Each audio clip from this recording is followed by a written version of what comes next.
Hello everyone, my name is Lily and I'm the creative director here at Bubblegum Cartoons, and we are back with part 3 of the ultimate final part of the theme song to our original web series, Demonic Crepes. We are trucking along here. This took me about 4 days so far and I'm still not done with this theme song. This is super fun. I'm used to getting things done in the first day, but since this is a giant ensemble piece, we have a lot of pieces to this theme song. This is the final part where we have everyone come together and we see the whole cast of the show, and Sophie's right in the middle with Pancake, and here of course comes Pancake. He's part of this giant portal that's like kind of popping into the sky. So I started off as like a teeny swirl, and then it got bigger and bigger and bigger, and it almost has like this chainsaw edge to it. It's just meant to look kind of swirly, and so I'm just going frame by frame. I'm doing this little like little cloud around it. I want it to be purple because most portals tend to be like greenish, so I thought purple would be really cute, especially because Sophie mostly wears a lot of pinks and blues. I think it'd look really cute with that. But Pancake's coming out of this portal. This is not like literally how he came into their lives. It's just more of an expression of, he's not from here. It's kind of a weird, he was dumped on the planet. So here it is. It's kind of like rotating, but it's in perspective, so it looks kind of like ovally rather than circular. So I got this like really funny idea that like it just kind of like blurts him out, so you can kind of see the portal kind of warps to him, like the weight of him kind of coming down, and then here I just kind of have it disappearing. It like kind of does this like a little like after it's kind of deposited Pancake, which is really funny. So here's the portal. I drew that first, and then I'm going to be drawing Pancake on top of it. So there's his little tail. He comes out tail first. And then I'm just going to draw Sophie and Pancake together so I can kind of see his scale to make sure he's not like a giant cat or a teeny tiny cat. So I just drew him on top of her here to kind of like get the scale. And then I'm going to drag him up there. And so what I do here is I take the entire body, and instead of just kind of drawing him frame by frame like little bits, I'm just taking the whole body, and then as you can see here, I'm kind of dividing him, which I'll cut him out later. Ta-da! See? That way it's just more consistent. So instead of just dropping him like that, I was like, what if he kind of like turns in perspective? Oh, and also glitter, because glitter makes everything better, you guys. It's so on brand for this show. So I have him kind of like, he has his hands up in the air, and then he's going to kind of face forward, and then he's going to kind of just fall right on his face in front of everybody. So yeah, enter the Pancake. Pancake is actually found in the series. He's found in a vending machine, and I did this for a bunch of reasons. Just because the main reason is I wanted it to seem like anyone could have found him, and there's nothing in particular special about Sophie. Like, she's not all powerful. She's not a chosen one. She just happened to find Pancake, and that's why her journey took off. And it's just really funny because I also wanted, like, if this show ever got bigger or, I would want it's something familiar that a lot of people would know, especially in Japan, because these vending machines are everywhere. And I wanted kids to feel like, they could keep looking in these vending machines and maybe they would find their Pancake. And it's just something that's like kind of weirdly bizarre, like every day, but something so spectacular. And that's kind of like the theme of the show, is like there's mundane things, but there's also things that are so special in the mundane. Like, you never know, there's magic in everything, even vending machines. So here's Pancake. He does a wonderful little squash when he hits the ground, obviously. So I'm just gonna Pancake out Pancake, and a lot of fun is found in his tail. So his tail is a perfect circle. It's just like a big old foof. I don't even know what's like in there. Like, it's just a foof. Like, maybe it's all fur. It's all fur. Yeah, he's a foofy little demon cat. So I do a lot of squash and stretch. So when he first hits the ground, it floofs all the way out and squashes out, and then just kind of like does this little bounce up and down, even though his body doesn't do any bounce. Like, his tail's kind of independent. So you can see here all the characters react, and I was so tired. I'm like, what if I just only have Sophie react? And then I'm like, that's not right. This is the theme song. You're going to watch this over and over again. It has to be good quality. So I'm going to have the characters react here. So of course, Sophie's gonna be like, oh, how darling, and she's gonna kind of do the Disney princess, like, you know, hands to her heart kind of thing, and, you know, kick one little leg up, and Anna's gonna be really curious, and she's gonna take out her camera and film everything, because she majored in film, and Kyoshi's gonna be suspicious. He's like, whoa, how did this cat, you know, end up here? So he's kind of like, you know, put a little knuckle to his, like, his lower lip and be like, what's going on here? He's gonna look kind of like concerned, like, what the heck is that? He's also a little dim, so he's very suspect of Pancake, but he's also gonna miss a lot, because you'll see when Sophie transforms later, he's gonna just so happen to look away for a minute, because I realized everyone's just standing right here watching her transform, but it's a secret in the show, like nobody knows it's her, at least for quite a while. She's called Princess Super Crystal by the media, because I'm like, how is Tokyo gonna view her? They're not gonna know it's her, despite her being like one of the only blonde, you know, people in the city, you know, who's so bouncy and cute, and yeah, so the media just calls her Princess Super Crystal, which I've said again, will probably be, if I ever pitch this show to, you know, somebody, they're probably gonna want that to be the title, because Demonic Crepes, I think, will, even, you know, just on YouTube, it's probably gonna scare off a lot of people. They're gonna be like, oh my gosh, it's an evil show, it's gonna, you know, it's gonna poison the mind of my good children. It's like, nah, dude, it's, you know, demon is more of a slang term in this universe. They're all just monsters. The difference between monsters and demons is monsters are just kind of like big creatures that are, you know, unexplainable, not of Earth, and demons are just kind of a slang for monsters with magical powers. So yeah, Princess Super Crystal. I liked it a lot because it was just like super fluffy, generic, weird name, and I love it. So here we go. We have Sophie reacting. She goes like, oh my goodness, it's so cute. I think I'll take this home. Like, oh my gosh, we'll be best friends.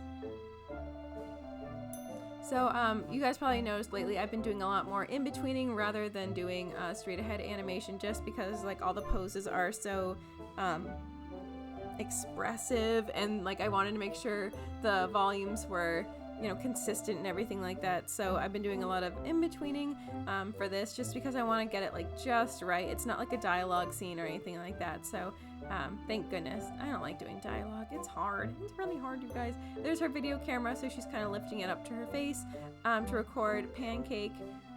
It's funny how she gets all this on camera, but nobody believes anybody that, you know, this is a demon cat. Nobody knows. It's just a regular cat, you guys. There's nothing weird about it. It talks, and, you know, he does still possess some of his little demon powers. Like, he can do like little scary tricks and stuff like that, but for the most part, all his powers are gone, you know, because he's trapped in a teeny tiny kitty body. There's Kyoshi with his scarf. Everyone else is dressed like it's like summertime, and he has this like freaking scarf. Actually, Anna's kind of head to toe covered. If you guys didn't know, Anna's based on one of my really good friends, and so all of her outfits are really outfits that she wore. Like, these are even like her mother's shoes, but Kyoshi's completely made up, and I gave him like this really fun color palette that's like, you know, like space patterned. Back when I was first designing these characters, like galaxy print was really big, so I gave him like a lot of galaxy colors. There's also another a villain called Umi, and she has a really dated look because I designed her back when I was in art school, and it was the thing to do a half shave on your head. No offense if you still have a half shave on your head, I just haven't seen anyone in art school do that for a while, I don't think. So yeah, she might need a redesign because it kind of dates it, and it hasn't even premiered yet. Yeah, this has been in development for so long, which is actually not even a long time when you consider animation. But when you're an animator of one, you know, things tend to take a long time, because it's really just me and Carolina. We have so much fun though. This is honestly like my passion project, and I love it so much. A lot of people ask me why I did this, and honestly I did this because I wanted this show to exist, and I had the time, the resources, and the ability to do so. Then why not just like go out there and do what you want? So I wanted a show about a magical girl who got into, actually she didn't even start out as a magical girl, it's just a girl who moved to Tokyo. It started off as like a giant like love letter to my study abroad time when I was in Japan, and I wanted to celebrate my friends. Sophie is a little based on, but mostly named after one of my really good friends, Sophie, who I went to school with, Anna, and I wanted to create this like magical world, this like kind of alternate like pastel-y Tokyo. I wanted to have like cats. I wanted to really express like friendship and adventure and love and how complicated things can be, and like I wanted to be like realistic but also super fantastical, and I wanted to, you know, show beauty and tragedy, and there's a lot of things I really want to accomplish with the show, and there's so much I want to express. And I practiced this pitch for so long, and I just decided like I didn't want to wait for anyone to greenlight me. Like if someone wants to buy the show eventually for like distribution or like get me some helpers on the show, that's like best case scenario. But I haven't really been in the animation industry yet. I'm more in the art industry right now, so I don't have a ton of experience. This is my experience. This is how I gain experience. I'm learning all the time, and something that's kind of given me like a little like ooh, is that I animated the theme song last. So I animated the pilot about 2 years ago at this point. That's how long all this other, you know, stuff takes. You know, nothing's really fast. And the theme song looks so much better than, you know, the show, because, or at least in my opinion, because we are our worst critics, you know, as artists. So I watched the pilot and I watched this and I'm like, oh my god, the animation's so much smoother, the characters are so much more fleshed out. And that's an excellent thing, because you don't want it to look the same within 2 years. You want to keep getting better and better. And that's, you know, the best part. If I did do the theme song and it had the same quality of animation as something I did 2 years ago, then I'd be kind of disappointed, because that means I didn't learn anything, and that's what's really important. And I can do that because this is not a professional production. This is just me in the corner of my bedroom making a TV show that I really want to exist. And so it's totally fine for me to be learning, and that is so important. It doesn't matter if it's perfect, you know, it's exactly what I want, and it's exactly you know, what I can produce as a single person. Visual wise, obviously we have our composer who does everything by herself too, which is so amazing. But yeah, if you guys want to make your own TV show, do it. It is not easy, I'll tell you that. It's not easy. It's so tricky. But honestly, I just didn't overthink it. I was like, this is the end product I want. Do the thing. I know it's putting it in super like layman's terms, but you know, I wanted this so badly, and I was willing to put in years of work into it. This is what I do on all like my days off. I work on this nearly every day. A lot of times I spend other times, like I don't want to have burnout. I've never really had burnout before. A lot of you guys ask me about that, but I really don't have burnout because I spend a lot of time doing me time and drawing stuff that I want to draw. That doesn't feel like work. This doesn't quite feel like work. Some days I do feel a little guilty that I'm not working on it. Like, oh, you could have accomplished more today. But I put a lot of my personal worth, like, you know, when you go to the end of the day, you said, was today a good day? And I ask myself how much art I did. And that's just super personal to me. I know a lot of people might do, you know, see something else, like how many people did I see today? How many people did I heal? Or how many people, you know, did I make happy today? One of the things that I tie up a lot of my self-worth with is art. So just taking that pressure off myself and just being like, hey, if you didn't do a whole lot of work today, that's totally fine. Were you happy? Did you have fun? Like, that's cool too. And with art, I do have a lot of fun.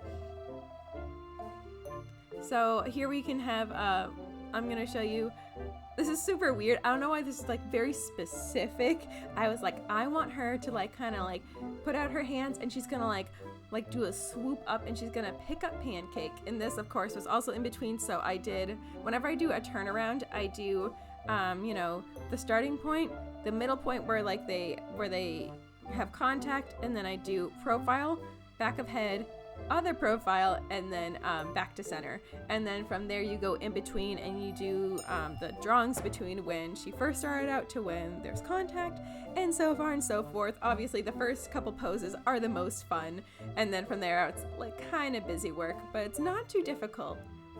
Animation's really, it's always challenging, and nothing's really ever going to go the way you think it will, but it's just so much fun. It's really the most fun you'll ever have. I've always compared it to the same kind of like high you get from when you're doing video games, because it's like this creative different world. It's kind of like this escape, but even more so than video games, you can control everything that's happening. Alrighty guys, sorry for that little personal rant back there, but yeah, comment down below if you feel the same way, like if you really like love to create your own things, and like if you kind of like if you feel really good after creating some good art pieces. Alrighty guys, shout out to our patrons on Patreon. You guys are awesome. I love you guys so much. You make my dreams come true. And until next time, stay inspired.